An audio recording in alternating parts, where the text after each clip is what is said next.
Então, vamos lá.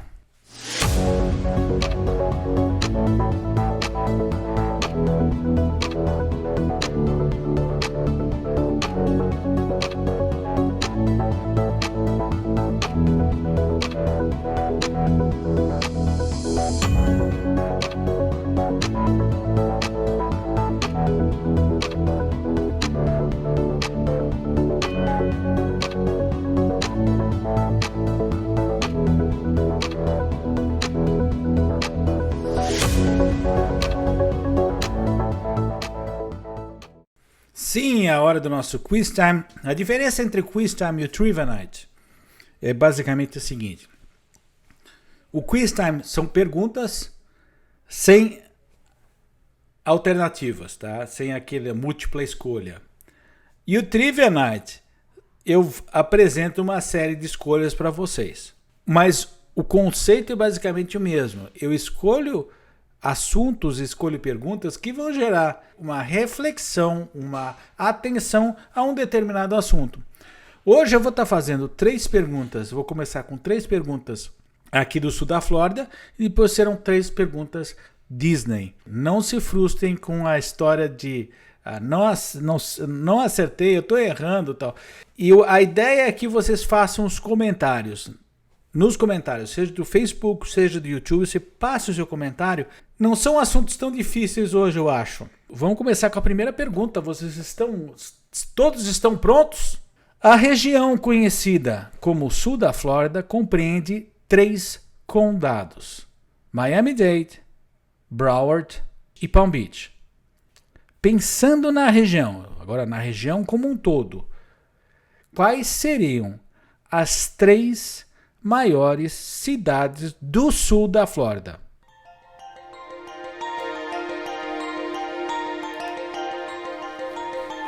Eu vou chegar a 30 segundos. Quais são as 3 maiores cidades do sul da Flórida? Cidades, eu não estou falando em condado, região metropolitana, e sim cidades. Quais seriam as 3 maiores cidades do sul da Flórida? O sul da Flórida tem 3 condados: Miami-Dade, Broward e Palm Beach County, o condado de Palm Beach. Esses condados ele tem diversas cidades. E aí um detalhe importante para vocês, vocês podem fazendo os comentários, escrevendo o que vocês acham.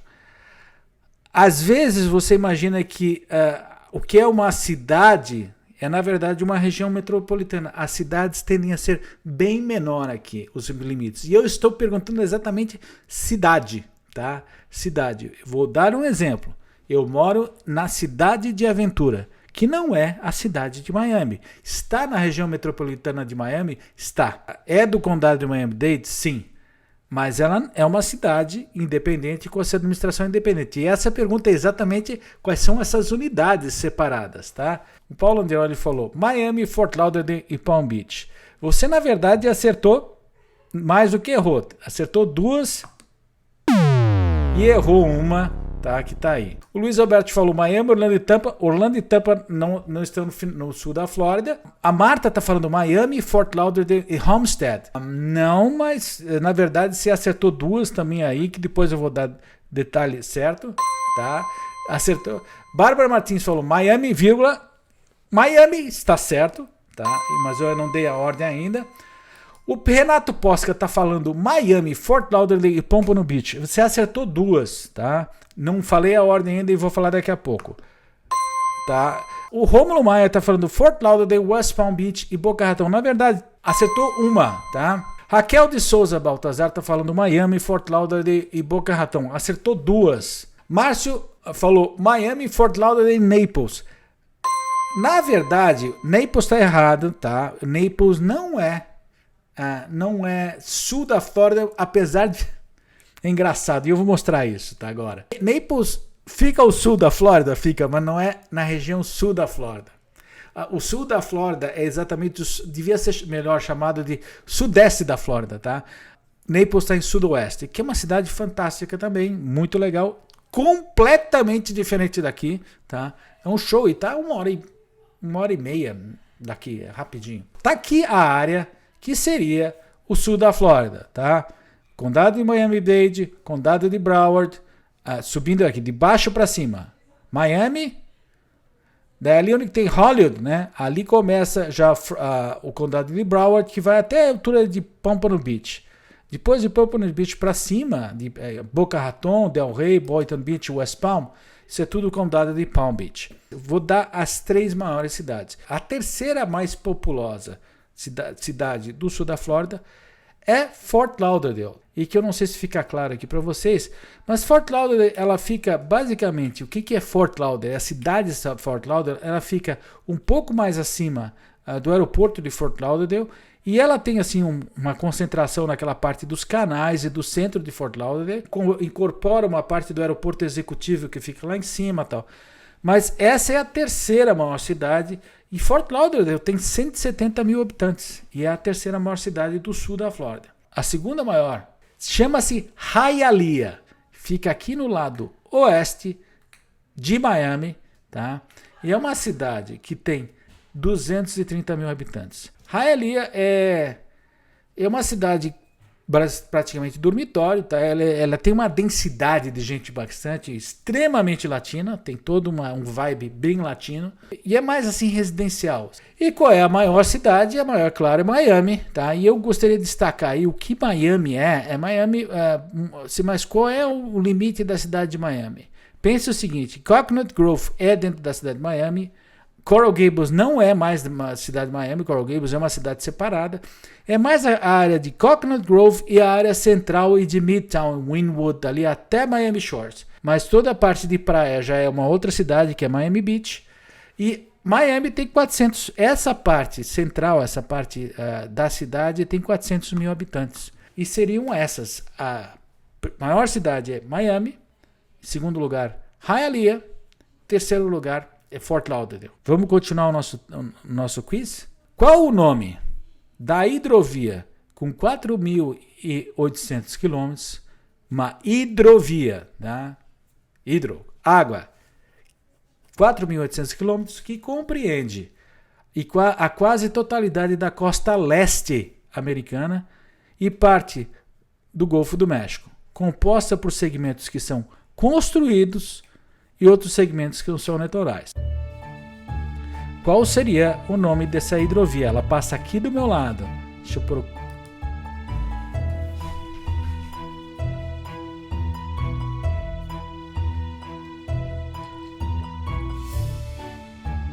Vamos passar aqui para uma foto dela?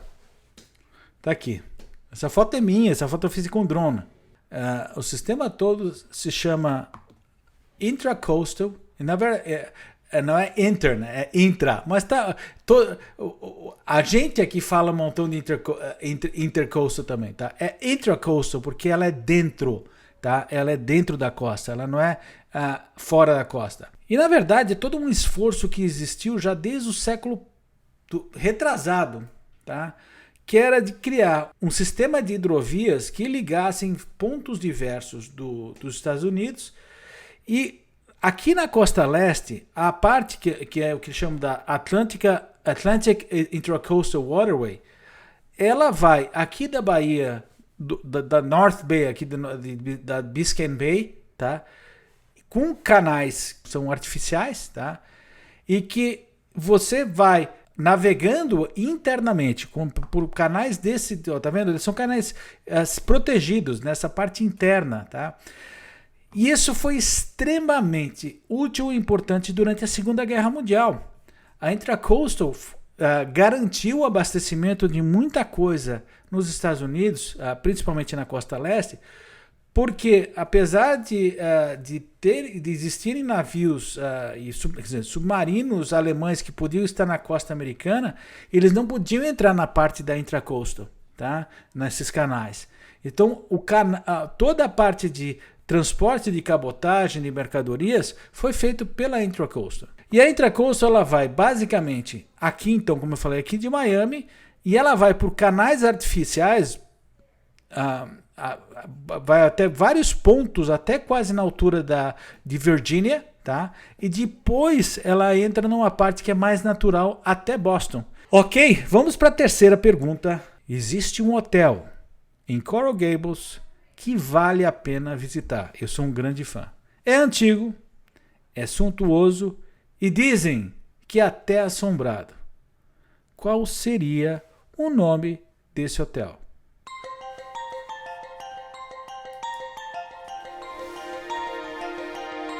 É um hotel que fica em Coral Gables, é extremamente famoso, suntuoso, e alguns dizem que é mais uma brincadeira, na verdade, que é assombrado. Eu já fiquei nesse hotel e não vi nada. Então deixa eu destacar aqui as respostas de vocês. A Marta Maria Pagioli Arana está dizendo Biltmore Hotel. Sim. Sócrates Cauê, Biltmore. Sim.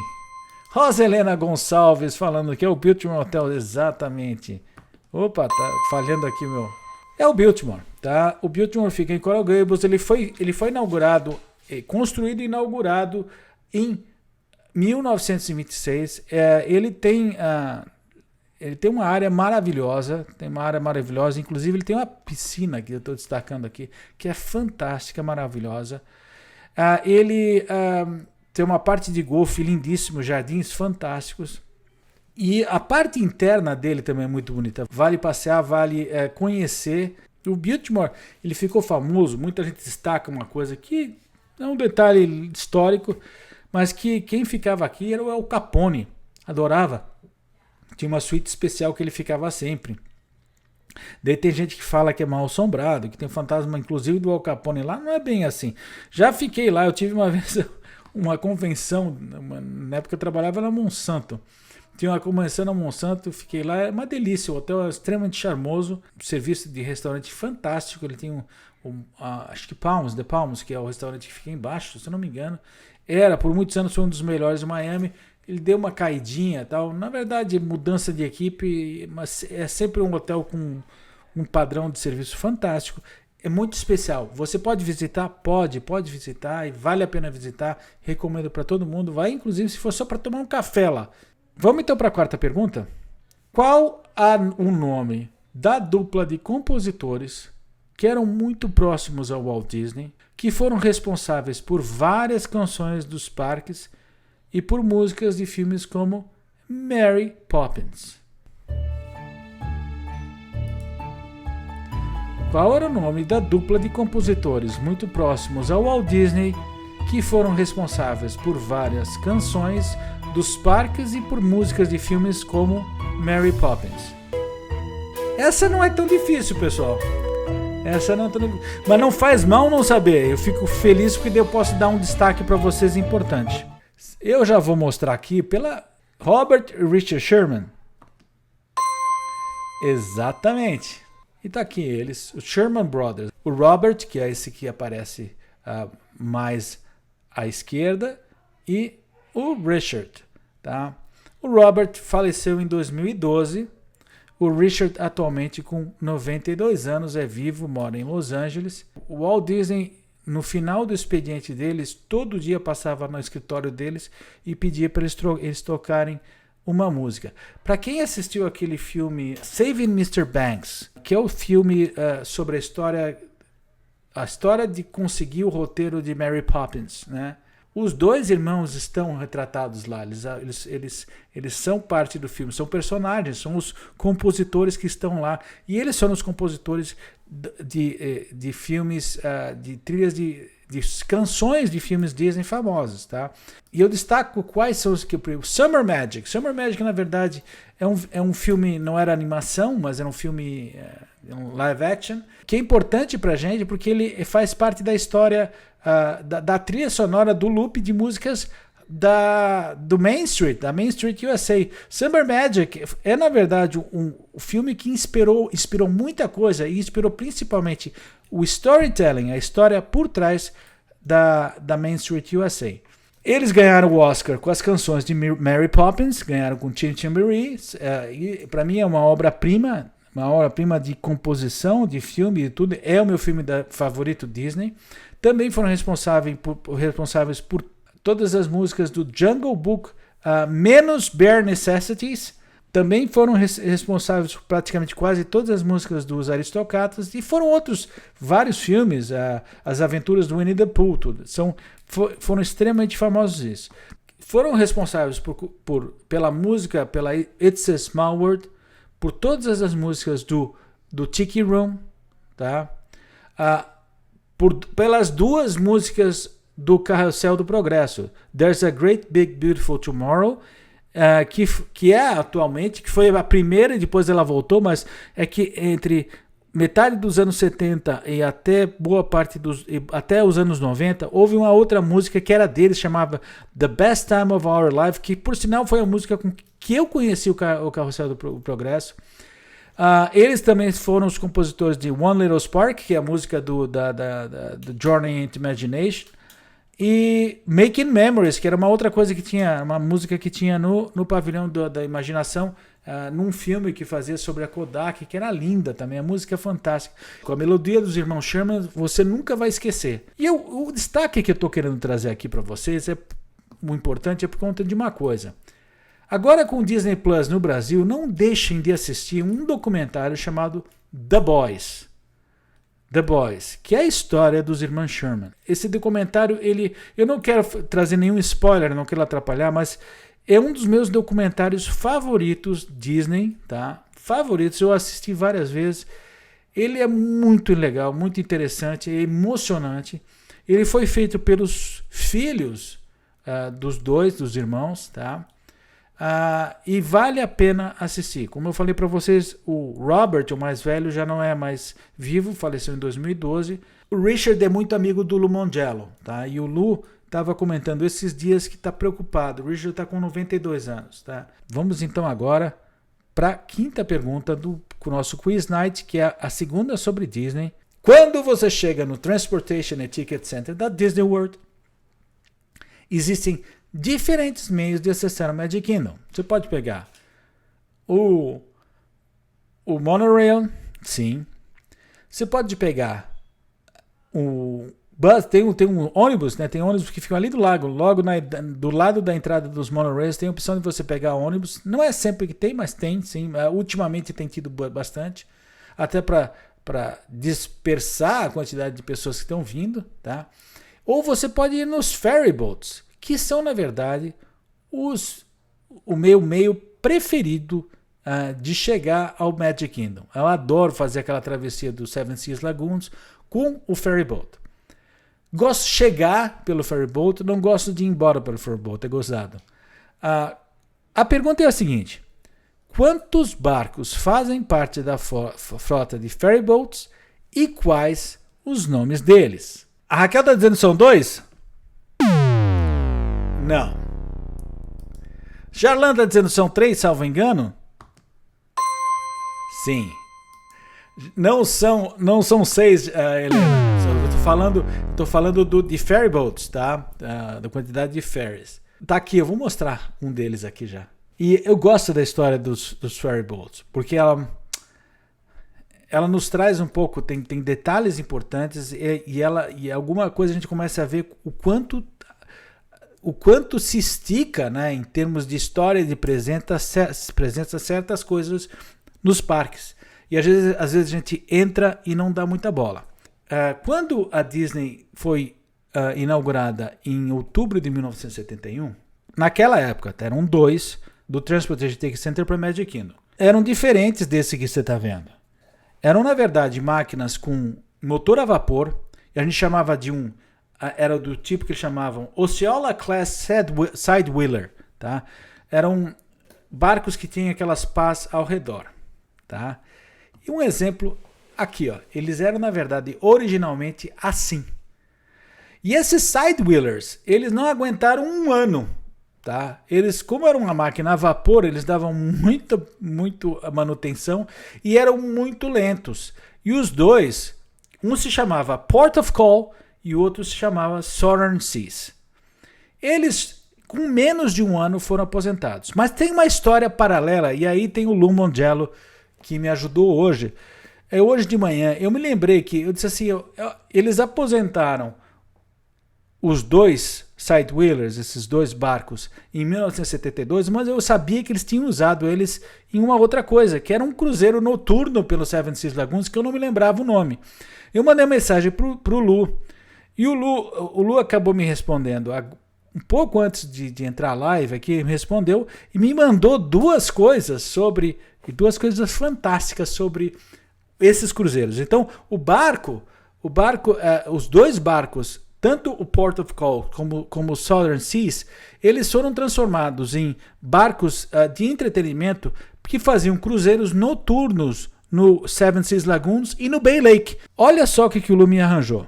O anúncio que foi feito do lançamento do que eles chamavam Moonlight Cruise, tá? Com o Southern Seas, tá? Que fazia um tour noturno ou de sunset, que devia ser lindo, com música, tinha coquetéis, serviço de bar, tudo, que era oferecido no barco. Um saía do Contemporary, outro saía do Polynesian. O que é legal, que o Lu também teve, é que o Lu, quando foi pequeno, numa vinda para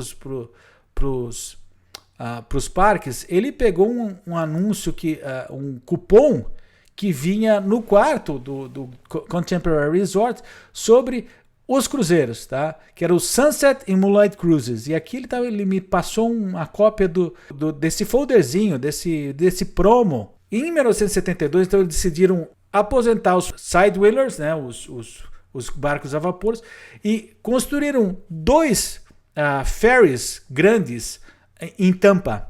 Tá? Um chamado Magic Kingdom 1 e outro chamado Magic Kingdom 2. Eles eram maiores, conseguiam colocar mais pessoas dentro e eram mais rápidos. Daí, a Disney descobriu que era necessário um terceiro. Só que em vez de ir no estaleiro em Tampa fazer, eles resolveram fazer um que era uma versão um pouquinho menor, mas eles construíram na Disney mesmo, na Walt Disney World. Eles montaram o barco, uma cópia um pouquinho menor dos dois criados em Tampa, e era o terceiro chamado Kingdom Queen. E eles foram com esses nomes até 1997. A partir daí, o Magic Kingdom 1 passou a se chamar Admiral Joe Fowler, o Magic Kingdom 2 passou a ser o Richard F. Irvine, e o Kingdom Queen passou a se chamar General Joe Porter. Quem são essas pessoas? O Fowler era um almirante na Marinha Americana que participou ajudando o Walt Disney na construção da Disneyland e também teve envolvimento com a construção da Disney World. O do meio, que é o Richard Irvine, ele teve envolvimento forte na criação da Disneyland. O General Joe Potter era uma figura... Ele foi governador da zona do Canal do Panamá por 4 anos. E depois, quando ele se aposentou, o Disney também se contratou. E o General Porter foi uma das figuras mais importantes e fundamentais para o surgimento e para a construção da Walt Disney World. Vamos para a última pergunta. Dentro da Walt Disney World existem alguns poucos hotéis que não são de propriedade ou de operação da Disney. 2 ficam muito próximos a 2 parques. E quais seriam eles? Quais seriam os 2 hotéis que não são? Quais seriam 2 hotéis que ficam próximos a parques e não são de propriedade ou operação Disney? Quais são os 2 hotéis que ficam perto de 2 parques e não são de operação Disney? A Marta tá falando Dolphin Swan? Isso. Raquel também. Dolphin Swan também. Isso também. O Paulo Adrioli, Swan e Dolphin. A Bárbara também, o Swan e Dolphin. Na verdade, o que aconteceu é que é assim, é o Swan e é o Dolphin, tá? O Swan foi inaugurado primeiro, foi em julho de 1990, e um pouquinho depois, em janeiro de 1991, vinha o Dolphin. Os 2 foram criados com a mesma ideia de atender o público de convenções. E não existia algo parecido na Walt Disney World, apesar do Contemporary ter uma estrutura de convenções muito boa. vocês têm que se lembrar que toda a ideia da Walt Disney World era para ser um vacation kingdom, tá? Um reino de férias e um reino turístico importante. Várias coisas deveriam estar ali dentro. Só que a Disney, quando construiu o Magic Kingdom e começou a construir a Walt Disney World, ela não tinha toda o punch e o capital para criar tudo de uma vez só. Em 1983, 84, mas quando o Michael Eisner assumiu se impulsou como CEO da Walt Disney World junto com Frank Wells, os dois foram direto na ideia dos hotéis, porque eles estavam vendo o seguinte: tinha muita gente que era tinha muito hotel fora da propriedade Disney, que começou a faturar muito bem às custas da Disney, e a Disney não aproveitava esse quinhão, tá? Não aproveitava esse mercado. Então uma das primeiras coisas que eles começaram a focar foi na criação de hotéis. Mas o que eles não sabiam é que existia uma empresa chamada Tishman Group, que construiu o Epcot. E no contrato com a administração Disney anterior ao Eisner, eles tinham estabelecido uma condição, um direito exclusivo de construir 2 hotéis de convenção na região do Epcot.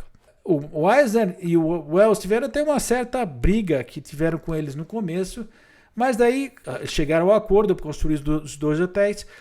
Mas o Eisner ficou um pé que disse: não, eu vou pegar um arquiteto que é da nossa preferência e que chamava Michael Graves. O Michael Graves ele já tinha trabalhado com a Disney em criar o novo prédio do estúdio, dos estúdios do Headquarters Disney na Califórnia. E o Michael Eisner trouxe esse desafio para ele. Toda a ideia do Swan and Dolphin, a história por trás é que eles seriam algo como resultado de uma erupção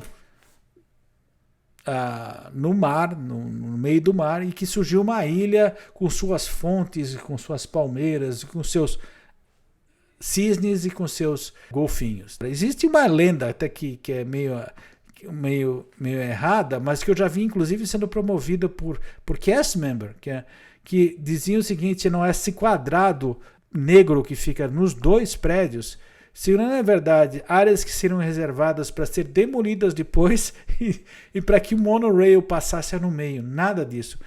O Michael Graves diz que essa parte preta seria exatamente o significado, era o coração da ilha, os corações das 2 ilhas que surgiram com a erupção vulcânica. Uma que era o Swan, o Dolphin, e outra o Swan. Principalmente o Dolphin, eu acho um pouco mais impessoal. É um hotel que vive muito de convenções. Então ele tem o jeito impessoal mais. O Swan é um pouquinho mais assim, cozy, mais gostoso. Eu gosto dos 2, eu prefiro o Swan, tá? E agora vai ter o Cove que estão construindo, que por sinal está muito bonito. A construção está indo bem. No começo tinha estraiado, que era meio quadradão, mas ele tem uma pintura para fora e está ficando bem bonito. Quando o Swan e o Dolphin surgiram, o Dolphin era operado pela Sheraton e o Swan pela Westin, ambas redes da Starwood Resorts, né? Que foi comprada pela Marriott depois, acho que foi quando? Em 2016, foi mais recente, né? É mais recente a compra A Marriott, na verdade, não tem uma história longa com eles, não. Ela tem com a Disney e com esses hotéis. Ela tem uma história recente porque ela comprou a rede Starwood, tá? Starwood Resorts. E esse foi o nosso quiz time. Espero que vocês tenham gostado.